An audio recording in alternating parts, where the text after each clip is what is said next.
When the war in Ukraine entered its ninth month, the world was shocked by the recent Russian attack, instead colliding with a deadly weapon from Iran, the kamikaze drone.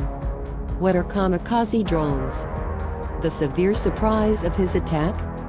Kamikaze drones are unmanned aerial vehicles loaded with explosives that can fly directly at a tank or unit and detonate on impact. Kamikaze drones are unmanned aerial vehicles loaded with explosives that can fly directly at a tank or unit and detonate on impact. This technique has advanced in modern warfare. Japanese kamikaze pilots deliberately crashed their planes into enemy targets during World War II. The small and deadly drone can be programmed to hit targets without human intervention via facial recognition.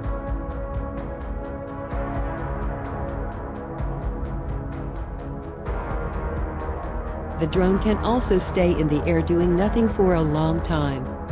They are also less expensive than their larger counterparts and can overcome traditional defenses to attack their targets. The Ukrainian government said in late September that it was downgrading diplomatic ties with Iran and stripping its ambassador of accreditation because of Tehran's unfriendly decision to provide drones to Russian troops. The kamikaze drones used by Russia on civilians are made in Iran and are called Shad-136. Allegedly, the Russian army has been actively using these drones in combat since mid-September. The Russian kamikaze, nicknamed Sardinia II, was originally known as Shad-136, which is a type of flying bomb.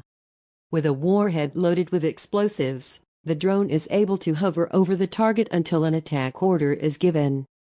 The Iranian-made Shad-136 has a wingspan of about 2.5 meters and is very difficult for radar to detect.